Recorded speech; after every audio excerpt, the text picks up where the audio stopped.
maybe I can give this music a bit of personality by putting some human voice on it that isn't me. And actually, it turned out to be one of the best decisions I've ever made.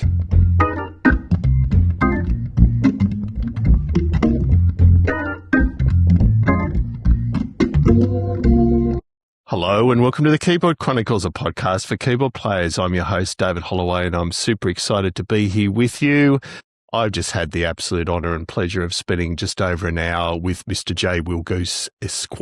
Now, for those that are aware of the amazing band Public Service Broadcasting, you'll know all about J. Willgoose already. I've been a major fan of Public Service Broadcasting pretty much since their genesis. For those unaware of PSB for short, you do need to go and check. I'd even argue before you listen to this interview, go and check some of their work out on streaming platforms, YouTube, so on. You can't lose with whichever album you choose. It is incredibly atmospheric, interesting music, supported by some historic vocal samples, and each album sort of has a broad concept. So there's certainly one about the space race. There's one about rural UK and the coal mining industry. There's just so much to love and enjoy across a whole range of genres. Yeah, I'm sounding like a fanboy because I am, and I can't recommend again checking their work out, maybe even before listening to this interview. But yeah, Jay has a great deal of insight on a whole range of issues. He has one of the most complex keyboard rigs I've certainly come across, and we do deep dive into that to some extent. He's also a guitarist and so on. So, yeah, lots to enjoy in this one. Even if you're unaware of PSB, do take the time because you will not regret it. There's so much gold in this. So I'll shut up now and let you jump in. It's an absolute pleasure to have you on the show. Can't thank you enough for taking the time in what's a really busy time for you. Yeah, thanks very much. Thanks for having me. Yeah, we're kind of between a few stools at the moment. We're building up to coming over to Australia and New Zealand and a bit of Asia in May, and just loads of writing now, really, just trying to get ahead of, what's coming down the line, really. Yeah, quite a busy time, yeah. It is. So, I mean, let's talk about the busy time you've had the last year. So over the last 12 months, you've continued to do so much. So just tell us about Public Service Broadcasting in your sort of life over the last 12 months in music. Gosh, what have we done? We put out a remix album last year, which I contributed 3 of my own mixes for under my kind of sort of slightly more ambient or lo-fi pseudonym of Late Night Final. So that was a remix of the Last Flight, which came out in 2024. And yeah, we did a bunch of touring. We'd played in Europe again. We played in the US and Canada for the first time in 8 years, which is nice to be able to get over there again. Yeah, I can't remember what else we did last year, but I'm sure there was quite a lot of stuff going on. There always seems to be, yeah. Yeah, and you've prompted me on something I hadn't planned on asking, but you just mentioned the US and that. I'm assuming over the last sort of 12 to 15 years, the trajectory of the venues and the reception you're playing have lifted. And using Australia as an example, I saw you, I believe it was the last tour, you played a relatively modest venue called the Oxford Art Factory. This time you're playing the City Recital Hall. You're finding around the world that's the trajectory that you're playing larger venues. And what sort of challenges does that pose for you? Well, the real challenge is we haven't been to Australia and New Zealand for 8 years. We hadn't been to North America for 8 years. So the real challenge is knowing where you are and really trying to pitch it in the right place and find the right venues. We rely on a bit of production when we play. So ideally, we won't just be playing on, a tiny stage with, sort of £2 lights from the electric shop or whatever. We benefit from in-house projection and all that kind of stuff. So yeah, it's really tricky. With America and Canada, we went a lot further than the last time we were over there, but we didn't quite fill those rooms. So we probably fell a little bit short. Australia and New Zealand looks a lot healthier. So it's a bit of a leap of faith, really. Not just on our part, but on the promoters as well. They have to believe in us and think that we can sell a certain number of tickets. And yeah, we just have to take the leap, really, and be prepared to lose quite a lot of money and go for it. Yeah. Yes, absolutely. And we're going to talk lots more about the production in a little while, but I do want to start with a more standard question. Tell us a little bit about your upbringing in music. So what got you into music in the first place and sort of the sequence of events that led you to forming PSB and so on? Well, it was just really, like most people, it was listening to music in the back of the car growing up, and then it was, sort of absorbing music from my older brother and peers, and I grew up through the sort of the mid 90s were really formative time to me, mid and late 90s. And, over here, that was a really exciting time. That was Oasis with Definitely Maybe, when they were still, really quite fearsome and sort of very raw and exciting sound before they kind of got all bloated and just slowed down, really. One of these bands is, if you plotted their tempos over time, I think you'd find they just get slower and slower. And yeah, from Oasis into what I would call more technically interesting bands like Radiohead and the Manics, and then Radiohead is just such a great jumping off point for all kinds of electronica and DJ Shadow and all the people they were trying to take their sounds from. You then sort of investigate. That was really my kind of basic path into playing the guitar and playing a bit of keyboard and trying to be in a band, really, which took a long time to get anywhere. But yeah, got there in the end. And those earlier bands, I mean, were you talking cover bands, or, what was sort of music were you trying to explore in those early days? We never really did pure covers. You might have to throw the odd one in depending on whatever school function you were playing at the time. But it was originals, all the way through, and it was playing with a lot of mates at university as well. I played a bit of drums for a few bands at university, which was a good experience and a good education. And I played, I never played keys for anyone else, but I played guitar for other people. Was still trying to sing.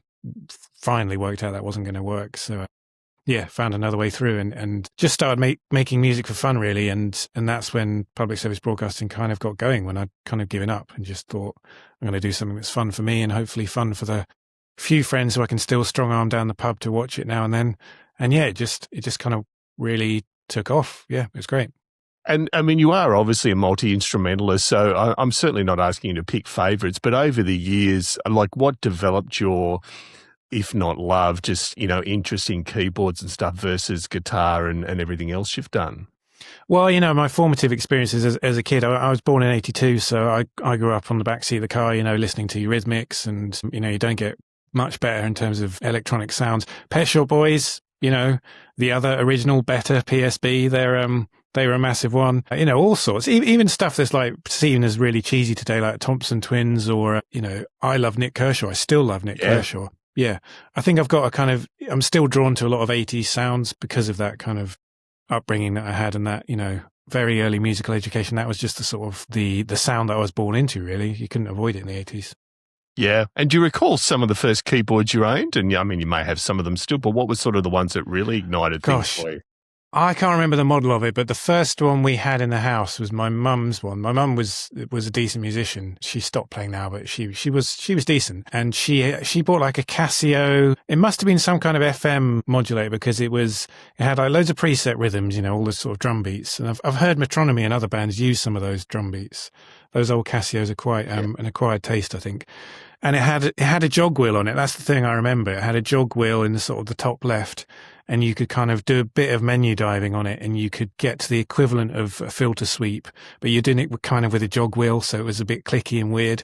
I didn't really know what I was doing. I was just pressing all the buttons to see what happened. You could split the upper and the lower keys. You could, but it was pretty basic and very, very 80s. And then I had my own like really cheesy Yamaha, like £100 jobby. I think it was a Yamaha CS6X. That was the first sort of vaguely serious keyboard I got, and I got that second hand, from the back of a magazine somewhere. And maybe the Roland, there's like a Roland, I want to say like something XP or, XP 1000 or something like that. Yeah. Which also had it had, filter and resonance. So you could start getting to grips a bit more with the nuts and bolts of synthesis and really how it worked, how it came together. Yeah, no, absolutely. Thank you. You mentioned that, when you first started looking at forming public service broadcasting, trying to convince some mates to come down the pub and watch what were you doing. Just tell us a little bit about the genesis side of it initially. So what really convinced, you and the others to make something of this? Well, it was just me at the start, and it was just me, mucking around in my sort of spare bedroom, essentially. It was a bedroom studio. Most of the first record was recorded on very cheap equipment. I think you can tell, sadly. And I was just making I had two things on the go at the time. I had like a kind of semi-bluegrass project, which I was trying to sound a bit like Bon Iver and failing. And I had this other thing I was doing, which was kind of using a few like musical samples and sort of drum breaks and stuff like that, and didn't really have anything to go with it. And then I sort of discovered, I was listening to a Radio 4 program actually over here, BBC Radio 4, and It was an archival program about the BFI releasing some stuff online, and just thought, there's loads of bands and artists who I love who do sprinkle this, that, and the other, or weave it through much more cleverly, like the Avalanches and other bands like that. Maybe I can give this music a bit of personality by putting some human voice on it that isn't me. And actually, it turned out to be one of the best decisions I've ever made. Absolutely. And in those early days, Jay, when you say you were recording on cheap equipment, are we talking computer-based? What were you actually using? Yeah, it was like a Motu, there's half unit, half sort of width Motu, like Firewire Mark II or something. And I didn't realize how bad it was until I think I upgraded to an RME at some point, and it was like night and day. I mean, I was always a bit skeptical about, I'm really skeptical about hi-fi speak and muddy this and clear that and punchy the other. But then when I changed from the converters in the Motu to the RME, I was like, all right, yeah, no, fair enough. That is night and day. Yeah, but it was, it was them. It was, everything was B stock. So I had like an old pair of Adam A7s, and they were like mismatched. One of them had a different sort of control knob on the front to the other one, and one of them was out of phase with the other one. What? So they were just like, I don't know where they came from, but yeah, they were not a matched pair. Yeah, so it was, it was really pretty humble beginnings, but you make it work, don't you, when you're starting out? Absolutely. And I mean, as you know, some authors have what they call a beta readers. Did you have beta listeners when you were exploring stuff, particularly using the BFI or other vocal samples? Did you have a trusted circle of people that were saying, look, this is great or otherwise, or challenging you on where you were going? I always, I used to play stuff to my then girlfriend, now wife, and meet with a variety of feedback. She didn't tend to like the dafter stuff. Yeah. And she would give me like honest feedback about it. She helped me put together the first like stage where, we went shopping together and bought like the corduroy jacket with the elbow patches and the bow tie and everything. She was really involved with all that. And yeah, just friends, friends at work, friends outside work. I just play them stuff, and you can tell when you play stuff to friends because, they'll be polite if they don't really like it. They'll be like, oh, yeah, cool. Yeah, that's really, yeah. Well, but then I had a couple of mates going, that's great. Yeah, you should do some of that. Like, you should come and play my night, or you should, when are you playing live? I was like, I can't play this live. What are you talking about? Yeah, so that sort of stuff started happening. And I thought, oh, you know what? This might actually be a bit more promising than my usual fare. Yeah, and just this is a daft question myself. Again, I hadn't planned on asking, but you mentioned you did some daft stuff. I mean, is there any place in your future that there is a release that has a more humorous or outtakes or B-side, some sort of the esoterica that maybe otherwise wouldn't see the light of day? I think there is still. I think even in the more serious stuff, there is still a sense of humour. There's a bit of a kind of tongue-in-cheek or sort of a darker irony in the really dark stuff, like Every Valley, with a track called People Always Need Coal, which used a sort of recruitment advert from the 70s, which said people will always need coal, come and have this glamorous job for life. You'd be doing this in 400 years' time if you lived that long. And then 10 years later, the industry was deliberately blown up by the government. That's the kind of the darker side of humour. But in the early days, it was just a lot more daft, really. It was quite kitsch, and it was, I managed to find loads of samples about cotton corduroy being the fabric woven for the now generation. And out of the past and into your future comes this news, and the news is pleats. And, I mean, come on, it's just absolute nonsense. It did weave its way through onto the Race for Space. There's some really humorous moments that make me laugh. Like, talk about Yuri Gagarin's first flight, where they strapped him on top of an intercontinental ballistic missile, blasted him into space. Was it dangerous? Yes, it was. They're like, oh, cool. Thanks for that. Thanks for clearing that one up. Was it? You sure? Should we just check? Yeah, but, I think over time, I sort of grew up and got a bit more serious and, just got a bit older. But there is still a bit of a daft sense of humour which surrounds the whole thing, even if it's not quite as kind of front and centre in the actual music. Well, I'll still dream of a PSP fashion album at some stage in the future involving corduroy, so I can't wait. Well, that song is on the first record. If you're interested, it's there. It's not going anywhere. I love it. And so in our introduction to the show, Jay, we've talked extensively about what an amazing experience it is seeing a live show. So I sort of want to delve into that. But just before we do, as you said, you're operating essentially on your own. When did you realise collaboration might bring even more to the table? I needed some help really to make it musically engaging as much as anything else. And the best way to do that is drums. That's what I always watch probably most of the time on a stage. If it's a good drummer, if it's not, I'll just sort of, look away. So yeah, my friend started drumming for me, and then, this started to get more serious, and we started doing more gigs, and he told me, actually, I can't do this. I don't want to be a professional musician. You're going to have to find someone else. And so that was Wrigglesworth the first, and then Wrigglesworth the second. Handley came along with the exact same name and slotted in very nicely. And then, as it's gone on, we've expanded. Mr. B was sort of hovering around unofficially for a while and doing the UK runs, but then he's the official, fully paid up member, and so is JF Abraham.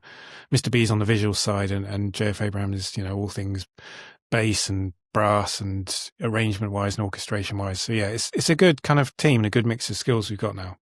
Certainly is. And so in those earlier days formulating a show, so when you had essentially the four of you on board, what sort of level of planning in the early days? I understand the planning must be incredible now, but in early days, how much work did you have to put in to make that work?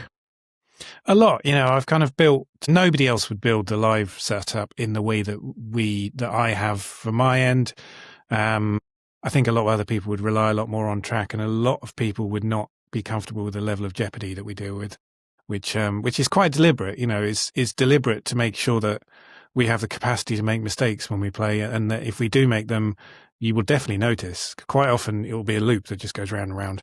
And finding ways to reliably MIDI loop live so that you can, you're not reliant on a snippet of audio that you can't particularly manipulate other than through sort of post effects. So, when you've looped the MIDI, you can do all sorts of stuff with it. You can change the envelope, you can change the filter, you can really make it a much more organic, live sounding thing. So all that kind of stuff, I built it basically in Reaper, which is a very flexible, very powerful, very stable, crucially, a software. Whatever you can think that you want to do, you can do it in Reaper. And if you can't, you can go on the forums. Somebody will probably help you out. It's a really sort of flexible way of working. I did originally start doing the live show in Cubase, and I remember if I'd lost the dongle, if I'd lost the security thing, I wouldn't have a gig. And also, if I pressed on the library at any point, I had to press on channel strips to activate different stuff, and if I pressed on the library, the whole thing just vanished. The whole program just vanished. It was like, So it was pretty stressful in the early days, but I've gradually moved it towards something much more stable and solid, and still absolutely mad. Like there's nobody else does it like this, I don't think. But yeah, it's live music, and we go to great lengths to try and make it as live as possible with the resources that we have. And it absolutely has that live feel. So, I mean, you're still using Reaper at the center of everything now? Yeah. Each project is on a separate tab, basically, and you can kind of, I've got a MIDI foot controller that automates and orchestrates everything. So, we can put the set list into that, and then when I go next song, it loads the right song, and I can go start and stuff. So I'm never having to actually engage with the computer unless something's gone wrong. And things have gone wrong, quite profoundly wrong on a number of occasions. But yeah, normally I've got to the point now where I trust it enough that I don't even check that the right song's loaded before I hit start, and it's behind me. So I know it's, I'm like, I trust that it's kind of all working. And yes, it's a good setup that we've got. That's amazing. And so we're not a hugely tech-focused podcast, but if ever I'm going to ask someone about their rig, it's going to be you and the public service broadcasting rig, because it is so integrated from both an audio and visual viewpoint. So Reaper is obviously the center of things. It's obviously MIDI'd up to your keyboards. I mean, I know you avoid tracks where you can, but I assume that there's at least a click track and obviously the samples. Yeah. Yeah, I mean, it varies. I try and choose, for what we have between us, I try and choose the most musically engaging thing to play. So I could have everything on a grid in like Ableton or something and just trigger the stuff. But really, no one wants to watch that. That's not, I don't think that's it's sort of man checking his emails type show. It's not interesting. Whereas if you can play something on the guitar and loop that, play something on the keys and loop that, and rely on a bit more stuff from track to do the sort of the stuff that's really not going to add much from a musical perspective, then that's what we'll do. And yeah, everything's MIDI'd up. I've got the main thing is a Roland Fantom 7, which is kind of upgraded to the X or whatever. And, the MIDI is flying backwards and forwards. That does vocoder, that does JFA's keys sounds separately. So he's got his own mix for his stuff, and then there's all sorts of other stuff like loopers and pedalboard stuff and it all goes into a sound card that duplicates the MIDI ins and outs to two laptops. So, if one dies, the other one's in theory doing exactly the same in the background. Yeah. So there's a bit of redundancy built into it, and it seems to work at the moment. And obviously you've got Mr. B doing visuals. So as far as the synchronization, is that even somewhat manual to keep it organic as well as far as where the visuals come on? It can be. And yeah, we don't do everything to click, I should say. There are moments in the show where we're freer to kind of improvise and play as more of a band. But I find that much as I would prefer to just keep things loose and just be an organic band, what we gain from synchronizing stuff, especially on the visual side, and the lights with Timecode and stuff, where we have lighting designers with us, you just gain so much more than you lose by using a click track. And we kind of stop hearing it, really. I mostly just listen to Wriggles, except for the bits where he's not playing. And yeah, I spit out MIDI codes at the start of each track to Mr. B, which kind of sets his ball rolling, but he's doing a lot of that stuff live as well. It's just kind of giving him the bedrock for like the master track, I suppose, is going in the right time. But it quite often doesn't fire. So he's often just kind of eyeballing it or, just vaguely panicking behind me. Yeah, there's a lot of stuff goes wrong in our shows. Which we will definitely talk about. And I mean, you've mentioned the Roland Fantom. So are you, aside from the laptop, there are a lot of iconic sounds you've used across the range of your albums. So are you essentially loading samples into the Fantom, the laptop, bit of both, or recreating the sounds from the Fantom? How's that sort of work? Yeah, the gradual process has been trying to take as much away from the computer as possible for sort of tactile and playability reasons, but also just for stability reasons, and just let the computer do the sort of the MIDI ins and outs, the routing, the filtering, the looping stuff in the background, the coordinating really. So it's not doing, soft synths. It's not doing, there might be a couple of instances of contact or even the inbuilt Reaper sampler, which is perfectly fine for triggering the odd bit here and there. Really low CPU, which is great. And yeah, the Fantom is wonderful. I mean, full disclosure, I've got like a semi-endorsement of Roland, so I'm probably obliged to say that the Fantom is wonderful, but it is for many reasons. First of all, it has the models on it. So, I use the Juno 106 in the studio. I use the 101. I use, I've got a 60 as well. Obviously, that's different from the 106, but you can I've had one sitting above the other, and the controls don't match up, but you can get the sounds to match up almost indistinguishably. And that's just the model stuff. That's not even the sort of circuit board modeling one that you do also have access to on only one channel of the Fantom, on the first voice, I think. You've got all the kind of Roland architecture, the classic architecture of the four partials and all the ways that can work. The piano sounds great, the V piano especially, even though it is a bit memory hungry. For stuff that is more, outside the world of Roland, whether it's, I'm going to have to say Moog on this program, aren't I? Moog RME Voyager, which is sat right in front of me here, or especially the Deckard's Dream, the sort of CS6X Black Corporation, emulator of sorts. That's been multi-sampled a lot and gone into the, and yeah, it can kind of, it can do all of that. It can do all that for breakfast, as well as having more in and out than any other workstation. It's got more than the Yamaha and more than the Korgs. It's got 8 ins and outs that you can use. So I can have 2 main stereo feeds for my sounds to split them. I can have 1 stereo feed for Jeff Abrams' sounds, totally separate, and I can still have a stereo for the vocoder coming out. And that's just not possible on any other modern workstation that I've been able to get hold of. So yeah, it's a wonderful machine. It's been totally reliable. Never had any issues with it. So yeah, can't speak highly enough of it. In terms of what it does on the stage, it's perfect for me. And I mean, you mentioned earlier, just Jay, even in regards to using Reaper, that it's a bit mad, the complexity of it. I mean, in preparation for a tour, particularly when you're adding new songs or mixing up songs, perhaps between gigs, what is the level of documentation you need to have either for yourself or for the text or whatever to make that work? Because it's incredibly complex. It is complicated, yeah. And it got to the point, especially with the new setup, since we went to this kind of dual MIDI, dual audio, where I did just have to write everything down, because it's so complicated now that my brain has just stopped working. All the routing, there's routing of stuff. JF Abram and Wrigglesworth have got a separate unit by them which handles all their MIDI, and that comes to me over RTP.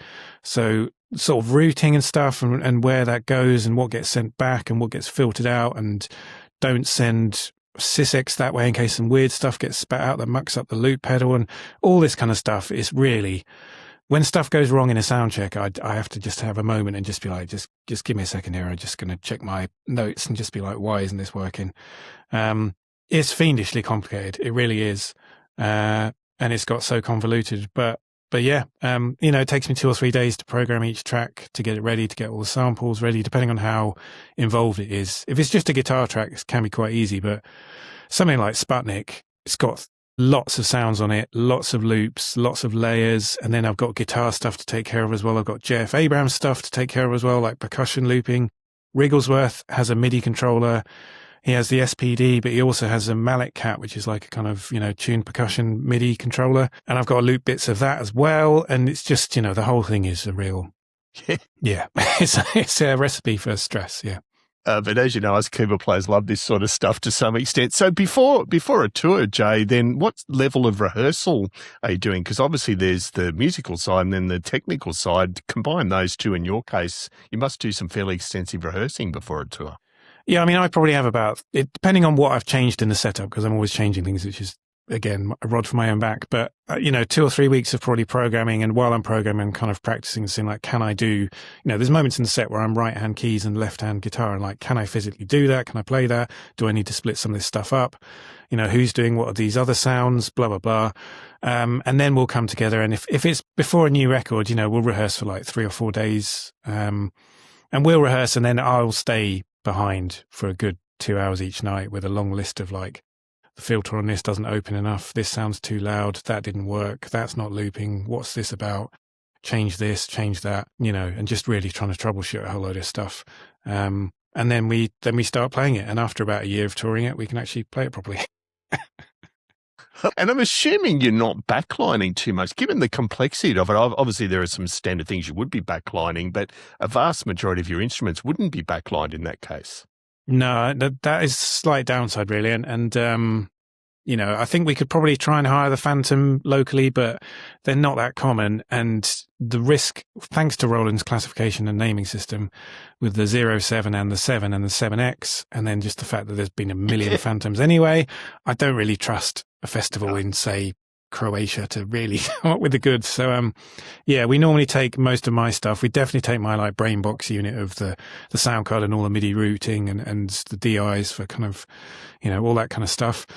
And then, we can backline some, the actual instruments, so basses and the drums and stuff like that. But even that's kind of fraught with problems. I think for Australia, we're going to be, backlining drums to a certain extent.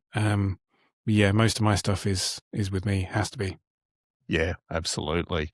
And I know you've mentioned redundancy briefly, but it's such a critical thing, particularly with what you do. So you've just mentioned even staying behind after a rehearsal and tweaking things. So how do you ensure that you've got all that? You've mentioned documentation, but I mean, it sounds like you've got redundancy on redundancy and backups.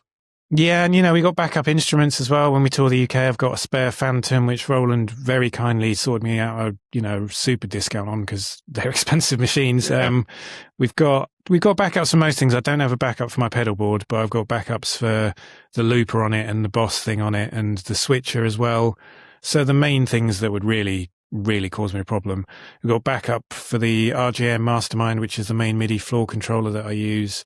It's a wonderful company, by the way, and the guy who runs it, Ron, is fantastic as well.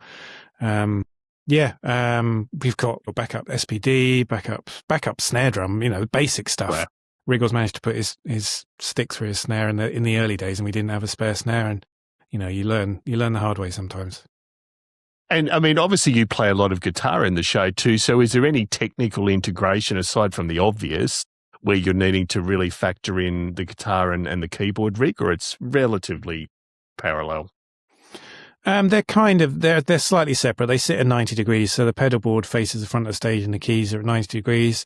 There's times when I'll need to be at the key station and do something for the pedal board. So again, that's because that's where the RJM Mastermind unit is. That's when that's really helpful because I can use that to control the pedal board still. Even if I'm not at the pedal board, I can set it up so that this changes that sound. So there's a bit of kind of cross-fertilization. And now I can actually, in the song Towards the Dawn, for example, I'm on the guitar for nearly all of that song, in fact. But there's one moment where it goes to a midsection. There's a drone with a G, and on the record, it's like a sustained, sort of Ebo Esq or sort of sustainer pickup, just a high G with a bit of bend. Live, I just set it up so I can press a button on the pedal board that triggers a distorted guitar note on the Fantom behind me, and a lot of people wouldn't notice that I'm doing that or care that I'm doing that. But for me, it matters that if I don't hit that note at the right time, it's going to come in late. I've got to be, it's that extra layer of like trying to do stuff as much as you possibly can to make it, a real live show, essentially. All that kind of stuff going on, yeah. Stuff that cycles through samples as well, like round robin cycles on Contact. So I've got the same button that's triggering it, and I just have to kind of hit it again and again, at the right point, and it's going through the right notes in the right order. And obviously, if I press it twice, then I'm up the spout. Yeah. Yeah. All that kind of stuff's going on. And I mean, it sounds like for all the right reasons, you've created a massive rod for your own back as far as complexity in that, because you do want to keep it organic and live. So it's a brilliant thing. And it sounds like that's not something you're ever going to back away from. No, I'm quite, and I watch a lot of bands. I see a lot of the way that other bands do stuff. And I don't see many kind of bands with as much electronic stuff as us going to quite such pains and quite such lengths to make it obvious that it's live. It's really hard sometimes to tell, if someone's got a laptop and two soft synths in front of them or two MIDI controllers. It's like, I mean, what are they really playing there? Are they actually doing that? Yeah. I can find myself getting distracted by this. And, we would just operate off basic things like if there's a lead line, someone's got to play it. You can't have that off track. If there's something that's front and center, it is being played or it has been played and it's now being looped. That kind of stuff, really. And I wouldn't ever back away from that because we've got a hard-won reputation as a good live band, I think. And I think part of that is this dedication and sort of fussiness, really, about the whole, what the live show should be and how it should be. Yeah, absolutely. And so for those that may have heard the albums, they may perceive public service broadcasting as an incredibly serious band, which it is. But you've also mentioned there's humor in there and so on, but there's also a hell of a lot of stage presence, and it's not just the visuals. How much work have you had to put in together as a band to actually have really great stage presence, given you're pretty much anchored behind all those instruments? Well, I don't have great stage presence, and if the lights aren't right, or if I feel a bit funny for one reason or another, you do have those moments of sort of, crises of confidence or self-esteem or whatever, then, it's perfectly possible for me to go through a whole gig thinking like, you idiot, what are you doing? You massive lemon, like, what is going on up there? And I think it's really, the live show is about disguising my limitations. I'm not a front man. I'm not a performer particularly. So how do you disguise that? And you do that with this sort of phalanx of screens and sort of audio-visual assault, essentially. We've got JF Abraham, who does have great stage presence, and Mr. B and Wrigglesworth are both, they're all three of those are great to watch. JF Abraham really takes on the kind of crowd participation sort of mantle, and I could never do that. I just could not do that. And, to have him with us doing that is a great weight off my shoulders, because it means I can just get on with playing and not worry about, leaping about the stage or this, that, or the other. Yeah. And that's the whole thing. The whole thing is designed really so people don't actually look at me. They're looking at the other stuff. Yeah. Which is why I think, some people get the wrong end of the stick. Like people outside the industry, they might be like, oh, you're in a band. Oh, yeah, of course you want to be on stage. You want people to be looking at you. Like, I really don't. I love playing music, but that's not why I'm doing it. It's not an ego thing. It's just like, I love playing my music to people. Can I find a way of doing it that doesn't rely on me being any good at it? And I kind of have, yeah. You've succeeded incredibly well. And I mean, I don't think that's an unusual perspective for a lot of keyboard players. I know I love nothing better than if I'm setting up in a band that I'm in the back corner. That's where I feel safest. But let's talk a little bit about imposter syndrome, because we've interviewed many guests of, in major acts touring around the world. Imposter syndrome's a common thing for a lot of us. How much of a battle has that been, and what are your key strategies for overcoming that, whether when you're on stage or in the lead up to a gig? Sort of, how do you get past that? Yeah, it's a really tough one. It's not necessarily even just imposter syndrome. It's just, it's sort of issues of self-esteem or whatever, or confidence. And, they're always there. I don't think they're ever going anywhere. For me, I don't know. I just get on with it, really. I don't sort of, sit and worry about that too much. I sit and worry about a lot of things, but I don't worry about that too much. I'm not going to let it stop me from doing what I love doing. And this is what I love doing. Playing live especially is what I love doing more than anything else. So nothing's going to get in the way of that, really. Not even my own brain. So I'm just really determined in that point, I suppose. So it's just pig-headed, stubborn, and determined. I'm just gonna get through it. Yeah, no matter what happens. that's my sort of secret weapon, I think, in music is just determination and persistence, really. Yeah, no, love it. And I mean, a lot of us have had gigs where we've felt a little bit, if not intimidated, nervous. Have there been some big gigs, and you've played some big gigs? I'm thinking, Night at the Proms and with orchestras. So, are there ones where you felt particularly intimidated or nervous? I mean, yeah, there's been ones where so someone's watching. I remember we supported the Flaming Lips, who are a big band for me, and turned over to the side of stage, just looked over at the side of stage during the other side that we were playing, and Wayne Coyne was just watching us from the side of stage. I was like, oh God, why did I have to look? Oh no. And then you're up against it in your own head. But in terms of, the weird thing is, and I think if anyone's not been in these environments, they might think people are just talking nonsense to try and seem humble, but it is true. I guarantee it's true.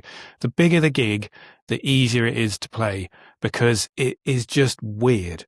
It is a weird environment. I've stood on stage at the O2 supporting the Kaiser Chiefs, and it's 17,000 people in theory.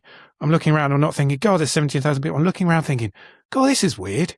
Look, all those people over there. They're miles away. What are they doing? Oh, yeah, sorry, I should be playing. And same in like Swansea Stadium, we played with the Manics. We played in Europe with editors, in huge 17, 20,000 capacity places. All of them, you just stood there going like, God, look at this. It's odd, isn't it?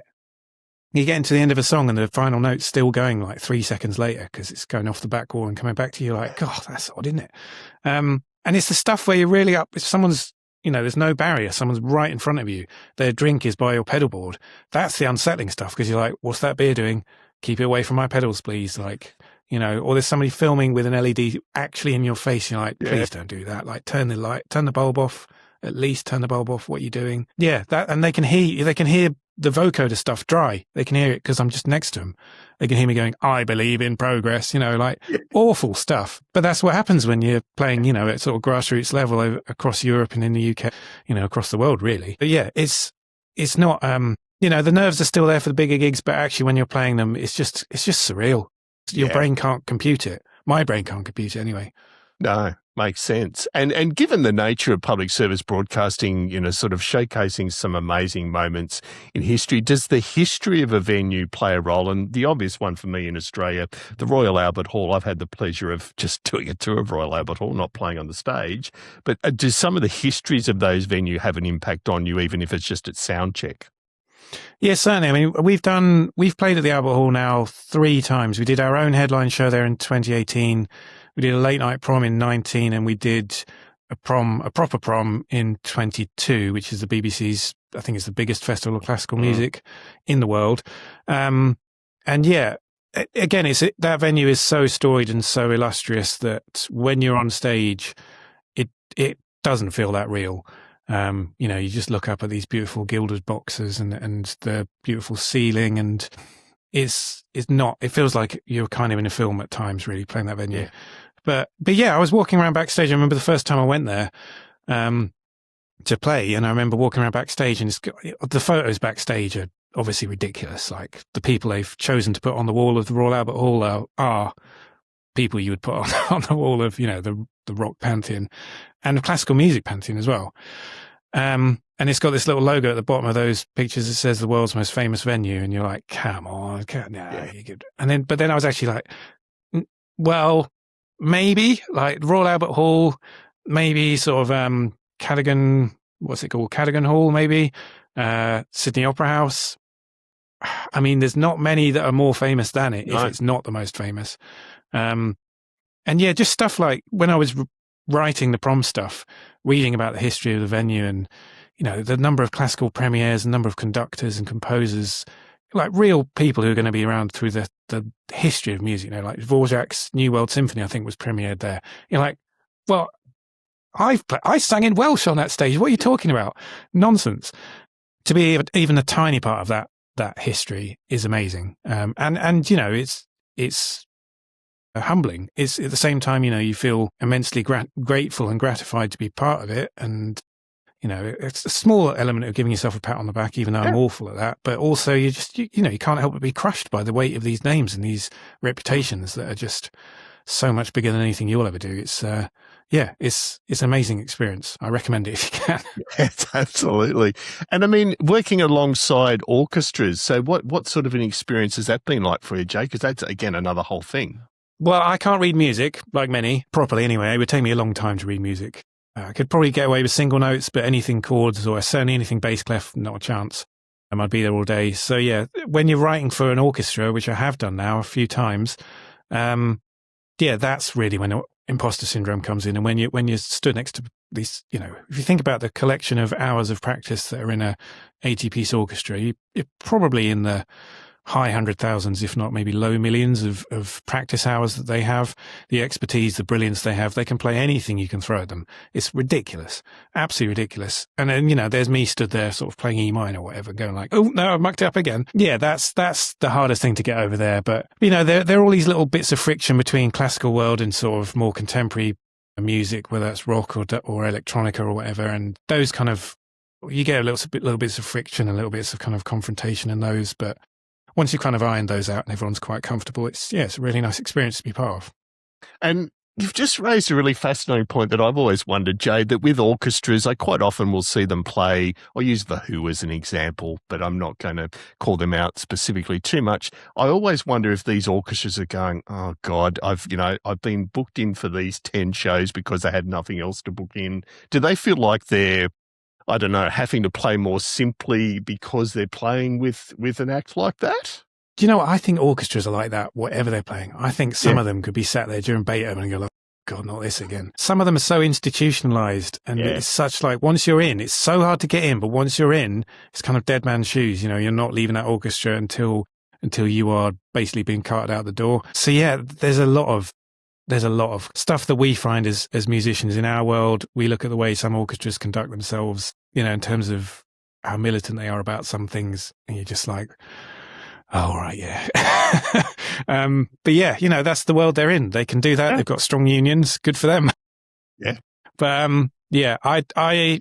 I'm sure there are many of them, especially you get classical, and you get people who are a bit more open to it. Stuff we've done with the London Contemporary Orchestra, who are one of the most wonderful contemporary orchestras in the world, one of the finest, doing amazing soundtrack work, especially with the likes of Johnny Greenwood. Basically, any modern soundtrack that's interesting, they recorded it. They're great. They're up for anything. You're like, can you make your double bass sound like a propeller? And they're like, yeah. You say that to somebody in a symphony orchestra, they'll be like, oh no, I can't. No. They don't even want to do the kind of the Bartok pizzicato, where they really slap the strings on. They don't want to do Col Legno where they're hitting the bow on the strings because, that'll damage their bows. They're very precious about stuff like that. Fair enough, their instrument's probably worth 500 grand or whatever. So, there's the kind of the spirit, the willingness to kind of get on board with stuff. There's definite orchestras who are really up for it and orchestras who you're like, okay, yeah, it's going to be one of these, like, what time's lunch? That kind of one. But it's still, you can still get great results out of those situations.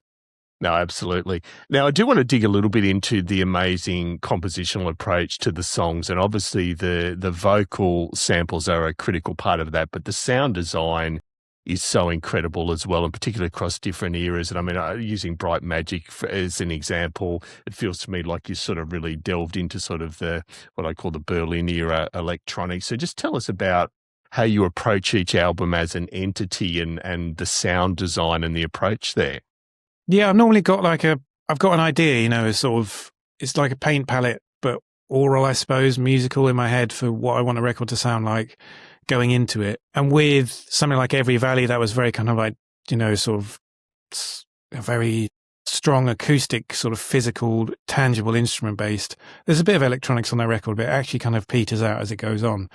But with Bright Magic, it was, it's Berlin, the city of light, the city of creativity, this kind of explosion of imagination and, bringing with it my kind of obsessions with Vangelis and Blade Runner, and sort of tacking that onto Berlin in a way and trying to write an album that sounded great at night. That was really the thing about it. And so that was a lot of relying on learning new machines. I had a lot of the Electron machines for that record, and I've kept a couple of them. The Decad's Dream was, 90% of the sound of that record is just the Decad's Dream. It's just such a wonderfully expressive synth, such a great sound. And it's all over everything on that album. And it was just about getting really into the nitty gritty. The programming on that record was very finicky. Getting that stuff ready to play live was very tricky. It's still some of the hardest stuff to play live because there's just so much going on with it, so many sounds. And technically it's quite difficult for me to play some of it. Yeah. And I wasn't really geeky with that. I was walking down the street with this kind of, what's it called? The guys who make this Cosmos thing behind me. I can't remember what they're called. They're a Russian company. They made like a kind of electromagnetic interference receiver thing. It's called like a... Oh, yeah. It's basically like a little radio. Anyway, I walked up and down the first street to have electrified streetlight in Berlin and recorded all this stuff, like just electrons in the air, essentially, or magnetic particles kind of interfering with them. And put some of those on the record, but also I got this really cool pulse at one point. It was just like that kind of thing. I just took one of those impulses, just made a bass drum out of it, and that's the bass drum on the track. It's just like, come on, this is really fun. Nobody's going to know or care about that, but I know and care about that, and that's great. It's really fun to just play around with your surroundings and, sort of do it in a sort of psychoacoustic, psychogeographical way as well. It was really fascinating album for me to make that, yeah. And how many, you mentioned at the start of the show, Jay, that, you've got some writing coming up and obviously not looking for detail there, but, how many future albums do you already have some baseline concepts for? In the early days, I knew where I wanted to go next, so the Race for Space was lined up before the first record had come out, and Every Valley was lined up before the Race for Space came out. Bright Magic, yeah, again, I knew I wanted to do something about Berlin, but I didn't know what that was. I thought it might be a more straightforward historical album rather than a kind of creative, sort of imaginative history of it, through some of the figures who bent it to their will, really, creatively. And yeah, after that was where I really drew a blank for the first time and was looking for a sort of female-led story, and that's where The Last Flight came from. And after that, again, didn't know what I was doing, but I just wanted something that was a bit of a reaction to the previous one, to, react against and away from it, and something that people wouldn't necessarily predict that we would do, and a challenge, something that would be really difficult to do. And what I chose for the next album is really difficult and may well not be able to do it, but you got to have a go, haven't you? So that's what I'm doing, really. And there's other stuff going on as well. I'm doing an independent computer game soundtrack, which is a lot of cues. It's like 31 cues for this really cool game by these indies, way over my head. I can't play them; they're too complicated, but they're cool games. And and possibly a commission, like a sort of mini album commission for somebody else. So there's a lot going on, but my eye is always on the next album proper. That's what I want to get done and then get out and tour on as grand a scale as we can afford. Yeah, no, absolutely. And touring itself, it can, there's no doubt it can be a grind. What are the things that do appeal about touring and maybe less so appeal about touring? The thing that doesn't appeal is traveling. Traveling gets boring. Just moving around is tiring. It takes a lot out of you when you don't even realize it's taking it out of you. Yeah, I've had enough of sitting in the back of splitter vans going across Europe. I've had enough of that. It's a great privilege to be able to do it for a living, but I've done it for sort of 12, 13 years. And if there's another way of doing it, I'd like to do that now. I'm too old for that. So yeah, the traveling is what gets tiresome. Airports, tiresome. I don't like flying. Tiresome. I don't like being stuck with other people a lot. Tiresome. But playing music on a stage in front of people who want to be there to hear it is the best thing you can do in life. So yeah, that's, again, the boring stuff isn't going to stop me from doing that. No. If I had to sit in a splitter van to do it, I would do that. I'd still be doing it. If it was me in a transit van again, like it was in the early days, I'd still be doing it. Whatever happened, if it's not a career anymore, I'll still be doing it one way or another. So it's just, the great love of my life. It's music. So yeah, going to make it happen. Absolutely. And thankfully, there's no vans driving between Sydney and Melbourne, I would hope. I hope it's flying. No, it is flying. Yeah, it's flying everywhere in Australasia. Yeah, as it should be. Yeah, yep. You mentioned Vangelis, Jay. I'm obviously fascinated given the breadth and depth of the sounds that you've created. Who are some of those key inspirations, either growing up or up till now, or even new artists that really float your boat as far as sounds and approach? A lot of stuff from film soundtracks, yeah. So Vangelis, the Blade Runner, that's how I first really came to Vangelis. That and Chariots of Fire. Yeah, just wonderfully evocative, rich, textural stuff. Very clever, melodic still, not kind of, not too clever for itself. Still remembering to get the job done of being entertaining, attractive music. Stuff like, I went to a Johan Johansson concert the other day at the Barbican with the London Contemporary Orchestra playing his stuff, and a lot of that's electronics kind of interwoven with orchestra, and that's a really inspiring way of tackling stuff. And he left us way too soon. And I think one of the biggest tragedies of modern soundtrack history is we never got to hear his Blade Runner. We never got to hear his new take on it. I think he got fired from it for not sounding like Vangelis, and I think his line was, "Vangelis is alive. Like, if you want Vangelis, go and ask Vangelis, Don't ask me to do it." Yeah, sadly, we never got to hear that. So a lot of stuff from film soundtrack world, a lot of sort of droney stuff. I'm not the biggest Hans Zimmer fan, but I love the kind of that drone stuff he really pioneered with The Dark Knight. Really effective, really exciting, really interesting. And then, electronic artists. I was listening to a lot of Tangerine Dream around the time of Bright Magic, a lot of early orchestral maneuvers in the dark, a lot of OMD. Depeche Mode, a lot of Bowie, the synth sounds of Bowie, wonderful stuff, off Low and Heroes, wonderful stuff. And just a lot more obscure stuff, really. Nowadays, there's a guy called Dataset who I love. Dataset is with 2 S's, 2 T's and an E on the end, so it's like cassette, but Dataset essentially. Not only is his own musical stuff really cool, really interesting, great sounds, great programming, good melodies again, but he kind of runs this online thing called Music for Programming, where he gets like guest mixers. Ostensibly, it's for people to code to, really. And it's just kind of really sort of atmospheric, droney, sort of quite dark sounding music a lot of the time. And that's just, I listen to that when I'm on the tube here, when I'm on the train. I listen to it when I'm flying, because it allows me to just block everything out and just be able to read and focus on reading and not kind of worry about anything else. So that's really what I'm listening to more than anything else. But, stuff like Hannah Peel, her solo stuff, her soundtrack stuff is great. Yeah, all sorts, really. There was one other I wanted to mention, and I've totally forgotten now. What are you thinking of that, Jane? I know I've got to let you go soon. We've only got a couple more questions, but OMD, I'd argue, is one of the most underrated bands of the last 30 years. Do you have a favourite OMD album? I think I'd have to go Organisation. Organisation would be my favourite OMD. I know that's obvious because it's got the big smash hit on it, but really my favourite track off that is the second one, Second Thought. Just really, really interesting, like, shouldn't work. There's a lot of different elements to that track that are like, what's going on there? Like, how has he managed to, how have they managed to kind of do that? And it's really gratifying. We heard sort of through the grapevine that OMD liked us, which is lovely. When that sort of stuff happens, you're like, what? No, that's a mistake. What's going on there? You've just preempted the question, because I was about to say I would have assumed that Paul Humphreys in particular would have loved your stuff, let alone both of them. Well, I think actually going back to your earlier question about imposter syndrome, the one thing that does start to happen if you're lucky enough to reach a certain level of success is that people whose music you admire, for some reason or another, some of them get in touch and say they admire you, and you're like, really? What? And that's really hard. It's hard to understand, but it's also hard to deny. Like, you can't take that away from, that kind of peer level approval is the kind of the ultimate antidote, really, to imposter syndrome, because, you have invested these people with a great deal of expertise and love and sort of worship, and they're turning some of that back to you. You just have to accept that and be like, okay, I guess so, fair enough. Yeah, that's what's happening. Yeah. A very justified validation. So last couple of questions, Jade. You mentioned about how things can go wrong. So if it's possible, the most notable onstage train wreck you've had? The one I get grief for every time from our crew is really bad. It's really bad. Well, I put Timecode out front of house at 0 dB. Anyone who knows what Timecode sounds like, it's not a good sound. It was at the top of a really moody intro to the Bright Magic tour. And, the stage was set. There's sort of haze everywhere. The lights are low. And then just full on Timecode, like smack in everyone's face. And it's just like, it's the worst thing you can do, really.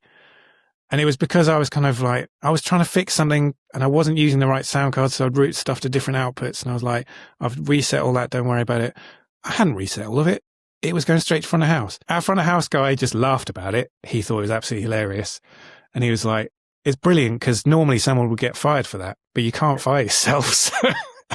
And our monitors guy he was like genuinely fuming about it. He was like, that's such a bad thing to happen. I was like, I know it's bad. I feel awful about it. But at the same time, it's not that bad. No one died. We can laugh about it, surely. And I phoned one of my best mates straight after the show to tell him what I'd done and be like, that's all right, isn't it? I mean, it's terrible, but it's, and he just laughed a lot. Yeah, it's an awful thing to have done. I'm really embarrassed by it. But at the same time, these things are going to happen, And we've had technical errors. We've had click going out front of house. That's bad. We've had catastrophic stage failures. We've had power failures. Power failures are a bit easier to take because it's not your fault. Yeah. So you can't really beat yourself up about that too much. But, when I was using the old Motu for live stuff, there was a bug. I thought I was being clever for turning off all the outputs I wasn't using. So I turned off all the ADAT, turned off all the optical stuff. I was like, don't need that. But apparently if you did that, occasionally you'd get just a super high-pitched squealing noise would come in randomly. And it came in second to last song of the set. Restart the song, restart the computer, happened again. I had to just leave the stage. And it was a stage where we were in Bologna in Italy. And you have to get to the stage. It's this legendary club called the Covo Club. There's no backstage. You walk through the crowd to get there. So we had to walk through the crowd on the way off. And then people were just like patting us on the back going like, grazie, grazie. Or like, don't worry, it's okay. And we're just like heads down like, so sorry. Mi dispiace, I'm so sorry. And yeah, I just sat there with my head in my hands for about an hour after that one. I was much more perturbed by that one than I was by the timecode thing. Yeah. I just had to see the funny side of that eventually, but it is terrible. Yeah. They're two amazing examples, though. Thank you for sharing those. Yeah, and we've got more. We've got many more. You do. I reckon you can probably do a book. And the very last question, Jay, is the Desert Island disc. So I know it changes for everyone on a daily basis sometimes, but 5 albums. If you had to only take 5 albums, what would they be? I think I would take DJ Shadow Introducing, because that is just, I still don't understand how he's done that. I would take In Rainbows by Radiohead. I might go for something, a bit more moody, like the Blade Runner soundtrack. I might take that. I'd definitely take some classical music just to continue trying to educate myself about what proper music sounds like. I might take some Tchaikovsky, maybe Tchaikovsky's Sixth Symphony. That's one of my favorites. And yeah, my single favorite piece of music in history is the sort of intermezzo from Cavalleria Rusticana by Mascagni, and I'd have to take that. It's the famous music from, again, it's film music, it's Raging Bull, and it's Godfather 3, and it's been used a lot. Just beautiful, romantic, melodic, sweeping, sad music. That's kind of going to get me through, I reckon. That's amazing. Thank you. And look, Jay, melodic and sweeping, I can't think of two better terms that represent what you do. It certainly has blown my mind over the last 15 years, and we're incredibly excited to see what comes next. Very excited to see you in Australia. I think I've literally bought front row tickets for the recital hall in Sydney. Oh, nice. Cool. I'll keep an eye out for you, yeah. Super excited to see you live, but can't thank you enough for taking the time. It's been an absolute honour. Thank you, David. Cheers. And there we have it. Look, I hope you enjoyed that interview with Jay. What an amazing guy, and obviously incredibly modest and humble, but he's created some of the most memorable music I've certainly listened to over the last decade, and I think he's got lots more memorable music still to create. So can't thank Jay enough for his time. And as I mentioned, I'm excited to be in front row for the next show. I'm super excited, and I've seen them once live. It is an experience, and highly recommend next time in your area they are showing up, do show up for them. So again, thank you for joining us. It's always great to have you listening or watching, and we've continued to grow over the last few months, and for that we're eternally grateful. And also do want to give a shout out to our gold or silver sponsors. So the amazing Tammy Catcher from Tammy's Musical Stew. Thank you so much, Tammy, as always. Derry Evans from the beautiful land of Wales. Thank you, sir. Dave and the team at the musicplay.com forums, and the Keyboard Corner in particular. Thank you, team. And the brilliant Mike Wilcox from Midnight Mastering. If you are creating your own work, he is the go-to guy to get a really quality output. Just one last shout out. As I think I mentioned last episode, we've now kicked off YouTube memberships. If you'd like extra video content, some special live streams on top of our more regular live streams we're hoping to do for everyone during 2026, do consider, for the price of a coffee a month, joining us as a YouTube member, or on our Patreon setup as well at patreon.com/Keyboard Chronicles. Either way, you get the same extra content, and it really does help us keep the lights on. So please consider doing that. Again, thank you for your time. We'll be back in a couple of weeks, and until then, keep on playing.